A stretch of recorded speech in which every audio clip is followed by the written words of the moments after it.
UDF സർക്കാർ അധികാരമേൽക്കാൻ വൈകുന്നതിനിടെ താറുമാറായി സർക്കാർ സംവിധാനങ്ങൾ. മുഖ്യമന്ത്രി മന്ത്രിസഭാ തീരുമാനത്തിൽ അനിശ്ചിതത്വം തുടരുമ്പോൾ കുടുക്കിലായിരിക്കുകയാണ് സംസ്ഥാനത്തെ പോലീസ് ഉദ്യോഗസ്ഥർ. തെരഞ്ഞെടുപ്പിനായി സ്ഥലം മാറ്റം ലഭിച്ചവർ അതത് സ്ഥലങ്ങളിൽ ഇപ്പോഴും തുടരുകയാണ്. തിരിച്ചുള്ള സ്ഥലം മാറ്റം ഉടൻ വേണ്ട എന്ന് പോലീസ് ആസ്ഥാനത്തിന്റെ നിർദ്ദേശമുണ്ട്. അതോടൊപ്പം തന്നെ സ്കൂൾ തുറക്കാൻ 3 ആഴ്ച മാത്രമേ ഇനി ബാക്കിയുള്ളൂ. പാഠപുസ്തകമടക്കം അനിശ്ചിതത്വത്തിലാണ്. പുസ്തകങ്ങളുടെ 1ാം വാല്യം അത് ജൂൺ 1 മുൻപ് സ്കൂളുകളിൽ വിതരണം പൂർത്തിയാക്കാനായിരുന്നു നിർദ്ദേശം. 3.5 കോടി പുസ്തകങ്ങൾ വേണ്ടതിൽ 75 ലക്ഷം മാത്രമാണ് ഇപ്പോൾ അച്ചടിശാലയായ KPBS-ൽ പൂർത്തിയായിട്ടുള്ളൂ. അധ്യാപകർക്കുള്ള വേനലവധിക്കാല പരിശീലനവും പണമില്ലാത്തതിനാൽ വഴിമുട്ടിയിരിക്കുകയാണ്. TS ഹരികൃഷ്ണയും R അനന്തകൃഷ്ണനും വിവരങ്ങളുമായി നമുക്കൊപ്പം ചേരുന്നുണ്ട്. ആദ്യം R അനന്തകൃഷ്ണനിലേക്ക് പോകാം. അനന്തൻ, ഇപ്പോൾ മുഖ്യമന്ത്രി എന്നാകും, സർക്കാർ എന്ന അധികാരത്തിൽ വരും, നമുക്കറിയില്ല. ഇപ്പോഴും ചോദ്യചിഹ്നമാണ്. അത് അധികാരത്തിൽ വരുന്നത് വരെ അതിനു മുൻപ് പോലീസ് സംവിധാനങ്ങൾ ഇപ്പോൾ നേരിടുന്ന പ്രതിസന്ധി എന്താണ്?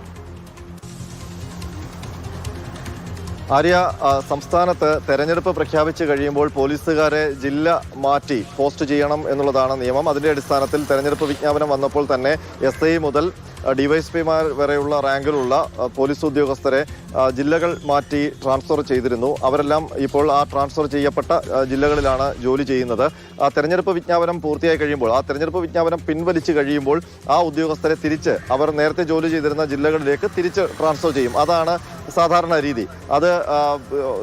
അത് സംബന്ധിച്ചുള്ള തീരുമാനങ്ങൾ ഈ വിജ്ഞാപനം കഴിയുമ്പോൾ തന്നെ എടുക്കേണ്ടതാണ്. പക്ഷേ നിലവിൽ സംസ്ഥാനത്ത് ഇപ്പോൾ അങ്ങനെ തെരഞ്ഞെടുപ്പ് വിജ്ഞാപനത്തിന്റെ അടിസ്ഥാനത്തിൽ ട്രാൻസ്ഫർ ചെയ്യപ്പെട്ട ഉദ്യോഗസ്ഥരെല്ലാം അവരിപ്പോൾ നിൽക്കുന്ന ജില്ലകളിൽ, അവരുടെ സ്ഥലം മാറ്റം ലഭിച്ച ജില്ലകളിൽ ഇപ്പോൾ കുടുങ്ങിക്കിടക്കുന്നു എന്ന് തന്നെ പറയാം. കാരണം പുതിയ മുഖ്യമന്ത്രി ആരെന്നും ഒപ്പം തന്നെ മന്ത്രിസഭ എങ്ങനെ വരും എന്നും ഒക്കെ നോക്കിയിട്ട് മതി ഇനിയുള്ള സ്ഥലം മാറ്റം എന്നുള്ളൊരു നിലപാടിലേക്കാണ് പോലീസ് ആസ്ഥാനം എത്തിയിരിക്കുന്നത്. കഴിഞ്ഞ ദിവസം കണ്ണൂർ റേഞ്ച് DIG യതീഷ് ചന്ദ്ര അദ്ദേഹത്തിന്റെ കീഴിലുള്ള SIമാരുടെ ഒരു ട്രാൻസ്ഫർ ലിസ്റ്റ് പുറത്തിറക്കിയിരുന്നു. അതിന് തൊട്ടു പിന്നാലെയാണ് പോലീസ് ആസ്ഥാനം ഇടപെട്ട് അത് പിൻവലിക്കാൻ നിർദ്ദേശിച്ചത്. അതിന്റെ അടിസ്ഥാനത്തിൽ ഉടൻ തന്നെ ആ SI ട്രാൻസ്ഫർ ലിസ്റ്റ് പിൻവലിച്ചുകൊണ്ട് യതീഷ് ചന്ദ്ര മറ്റൊരു ഉത്തരവ് പുറത്തിറക്കുകയും ചെയ്തു. അപ്പോൾ ഇനി വരുന്ന മുഖ്യമന്ത്രിയുടെയും ആഭ്യന്തരമന്ത്രി ആരാണെന്ന് വെച്ചാൽ മറ്റൊരാളാണെങ്കിൽ ആ മന്ത്രിയുടെയും ഒക്കെ താല്പര്യമനുസരിച്ച് ഉദ്യോഗസ്ഥരെ പോസ്റ്റ് ചെയ്യേണ്ടതുണ്ട്. അപ്പോൾ അങ്ങനെ വരുമ്പോൾ ഇപ്പോൾ ഒരു ട്രാൻസ്ഫർ നൽകി വീണ്ടും മറ്റൊരു ട്രാൻസ്ഫറിലേക്ക് പോകേണ്ട എന്നുള്ളൊരു നിലപാടാണെന്ന് തോന്നുന്നു പോലീസ് ആസ്ഥാനത്തിന്. ഏതായാലും ഉദ്യോഗസ്ഥരെ സംബന്ധിച്ചിപ്പോൾ കുടുങ്ങിക്കിടക്കുകയാണ്. കാരണം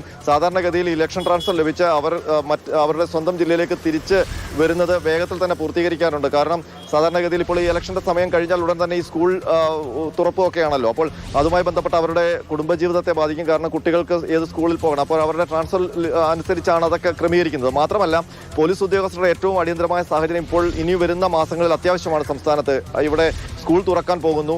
സാധാരണഗതിയിൽ സ്കൂൾ തുറപ്പിന് മുൻപ് ഗതാഗത സംവിധാനം, അതുപോലെ തന്നെ മയക്കുമരുന്ന് ഇടപാടുകൾ സംബന്ധിച്ചൊക്കെയുള്ള കൂടുതൽ തീരുമാനങ്ങളിലേക്ക് പോകേണ്ടതുണ്ട്. അതിനൊപ്പം തന്നെ കാലവർഷം ശക്തമാകുന്ന മാസമാണ് ഇനി വരാൻ പോകുന്നത്. അപ്പോൾ അതിന്റെ സുരക്ഷാ ക്രമീകരണങ്ങളൊക്കെ ഒരുക്കേണ്ടതുണ്ട്. അപ്പോൾ ഇപ്പോൾ ഈ ട്രാൻസ്ഫർ പൂർത്തിയാക്കിയില്ലെങ്കിൽ ഇനിയിപ്പോൾ സർക്കാരൊക്കെ വന്ന് പുതിയ മന്ത്രിസഭ അധികാരം ഏറ്റ ശേഷമാണ് ഇനി ട്രാൻസ്ഫർ എങ്കിൽ അത് ഇത്തരം നടപടികളെ സാരമായി ബാധിക്കുക തന്നെ ചെയ്യും. ഏതായാലും മടങ്ങി വരാം. നമുക്ക് ഹരികൃഷ്ണയിലേക്ക് കൂടി പോകാം. ഹരി, ഈ ഫെബ്രുവരി 10-ാം തീയതി നമ്മുടെ വിദ്യാഭ്യാസ മന്ത്രിയായിരുന്ന V ശിവൻകുട്ടി പറഞ്ഞ വാക്കുകളാണിത്. 2026-27 അധ്യയന വർഷത്തെ പാഠപുസ്തകങ്ങൾ തയ്യാറാണ്. 79 ലക്ഷം പാഠപുസ്തകങ്ങളുടെ അച്ചടി പൂർത്തിയായി. ഫെബ്രുവരി 2-ാം വാരത്തിൽ വിതരണം ആരംഭിക്കും എന്നുള്ള കാര്യം. ഫെബ്രുവരി 2-ാം വാരം കഴിഞ്ഞ് മാർച്ച് കഴിഞ്ഞ് ഏപ്രിൽ കഴിഞ്ഞത് മെയ് ആണ്. ഉദ്ഘാടനം വരെ കഴിഞ്ഞതാണ്. അതായത് അന്ന് ഈ പറഞ്ഞതിന് ശേഷം പാഠപുസ്തക വിതരണങ്ങളുടെ ഉദ്ഘാടനം വരെ മന്ത്രി V ശിവൻകുട്ടി നിർവഹിച്ചതാണ് അന്ന്.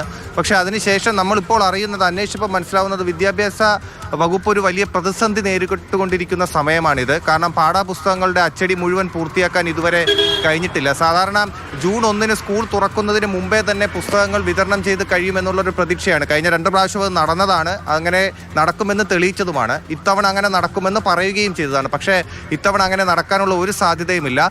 ഈ വിദ്യാഭ്യാസ വകുപ്പിന്റെ ഭാഗത്തു നിന്ന് ഈ ഫണ്ടിന്റെ പ്രതിസന്ധി ഉണ്ട് എന്നുള്ളതാണ് നമ്മൾ അന്വേഷിച്ചപ്പോൾ മനസ്സിലാക്കാൻ സാധിക്കുന്ന വളരെ പ്രധാനപ്പെട്ട കാര്യം. അത് ഈ പാഠപുസ്തകങ്ങളുടെ അച്ചടിയുടെ കാര്യത്തിൽ മാത്രമല്ല എന്നുള്ളതാണ് മറ്റൊരു പ്രധാനപ്പെട്ട കാര്യം. കാരണം ഈ വേനൽക്കാലത്ത് അധ്യാപകർക്ക് നടത്തേണ്ട അധ്യാപക പരിശീലനമുണ്ട്, വേനൽക്കാല അധ്യാപക പരിശീലനമുണ്ട്. അത് നടത്താൻ പോലും കയ്യിൽ പണമില്ലാത്തൊരവസ്ഥയാണ് ഇപ്പോൾ ഉള്ളത്. അത് നടന്നിട്ടില്ല. ഓൺലൈൻ വഴി നടത്താനുള്ള ശ്രമം നടന്നു എന്നുള്ള വിവരം അന്വേഷിച്ചപ്പോൾ മനസ്സിലായി. മാത്രമല്ല ഇതിപ്പോൾ PM ശ്രീ പദ്ധതിയുമായി ബന്ധപ്പെട്ട് നമുക്ക് ഈ അധ്യാപക പരിശീലനമൊക്കെ നടക്കുന്നത് ഈ SSK ഫണ്ട് വഴിയാണ്. SSK ഫണ്ട് നമുക്കിപ്പോൾ കിട്ടാത്തൊരവസ്ഥയാണ്. കേന്ദ്രത്തിൽ നിന്നും PM ശ്രീ പദ്ധതിയുമായി ബന്ധപ്പെട്ടുള്ള ആ തടസ്സങ്ങളും ഒക്കെ നിലനിൽക്കുന്നത് കൊണ്ട് തന്നെ ആ ഫണ്ട് നമുക്ക് കിട്ടുന്നില്ല.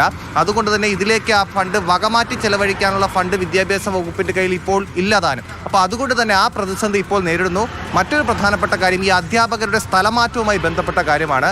അധ്യാപകരുടെ സ്ഥലമാറ്റവുമായി ബന്ധപ്പെട്ടുള്ള തീരുമാനങ്ങളായിട്ടുണ്ട്. പക്ഷേ അതിൻ്റെ ഉത്തരവ് ഉദ്യോഗസ്ഥർ അതിൽ കൂടുതൽ മുൻകൈ എടുക്കുന്നില്ല. കാരണം മന്ത്രിയില്ല, വകുപ്പ് എങ്ങനെ കൈകാര്യം ചെയ്യണം എന്നുള്ള കാര്യത്തിൽ ഒരു നിശ്ചയവും ഇപ്പോൾ ഇല്ല. അപ്പോൾ ആ ഒരു പശ്ചാത്തലം കൂടി ഉള്ളപ്പോൾ അങ്ങനെ ഒരു പ്രതിസന്ധി കൂടി ഇപ്പോൾ വിദ്യാഭ്യാസ വകുപ്പിൽ നിലനിൽക്കുന്നുണ്ട്. ശരി, അനന്തൻ പറഞ്ഞ എല്ലാ കാര്യങ്ങളും പ്രസക്തമാണ്. ഇപ്പം കുട്ടികളുടെ സ്കൂൾ ഇപ്പം സ്ഥലം മാറ്റം ഉണ്ടെങ്കിൽ അത് എങ്ങോട്ടാണ്, അതനുസരിച്ച് വേണം കുട്ടികളെയൊക്കെ ഉദ്യോഗസ്ഥർക്ക് സ്കൂളുകളിൽ ചേർക്കാൻ. അഡ്മിഷനൊക്കെ പല സ്കൂളുകളിലും അവസാനിച്ചു കഴിഞ്ഞു. ഇനി ഒരു ലാസ്റ്റ് നിമിഷം ഒരു അഡ്മിഷനൊക്കെ വളരെ പ്രയാസമേറിയ കാര്യമാണ്. അപ്പോൾ ഈ ഒരു തീരുമാനം സാധാരണ ഇങ്ങനെയുള്ള പ്രതിസന്ധി ഉണ്ടാവാറുണ്ടോ ഒരു ഭരണമാറ്റത്തിന്റെ സമയത്ത്? സാധാരണ ഇത്രത്തോളം വൈകാറില്ല. കാരണം പെട്ടെന്ന് തന്നെ മന്ത്രിസഭയൊക്കെ വരാറുണ്ട്. ഇപ്പോൾ കഴിഞ്ഞ 10 വർഷത്തെ എടുത്തു കഴിഞ്ഞാൽ ആദ്യം ഇടതു സർക്കാർ വന്നു, പിന്നീട് വീണ്ടും ഭരണ തുടർച്ചയിൽ ഇടതു സർക്കാർ വന്നു. അപ്പോൾ അങ്ങനത്തെ ഒരു പ്രതിസന്ധി ഉണ്ടായിരുന്നില്ല. അതിന് മുൻപ് UDF-ന്റെ കാലത്തായാലും പെട്ടെന്ന് തന്നെ മുഖ്യമന്ത്രിയും മന്ത്രിസഭയൊക്കെ തീരുമാനിക്കുന്നതുകൊണ്ട് അതേ മാസം മെയ് മാസത്തിന്റെ തുടക്കത്തിൽ തന്നെ ഈ ട്രാൻസ്ഫറൊക്കെ കൃത്യമായി നടക്കാറുണ്ട്. ഇപ്പോൾ ഉദാഹരണം പറഞ്ഞാൽ ഇപ്പോൾ തിരുവനന്തപുരം സിറ്റി പോലീസ് ലിമിറ്റിലുള്ള പോലീസ് ഉദ്യോഗസ്ഥർ, നേരത്തെ ഇവിടെ ഉണ്ടായിരുന്ന പോലീസ് ഉദ്യോഗസ്ഥരെല്ലാം ഇപ്പോൾ ജോലി ചെയ്യുന്നത് പത്തനംതിട്ടയിലും കോട്ടയം മേഖലയിലുമൊക്കെയാണ്.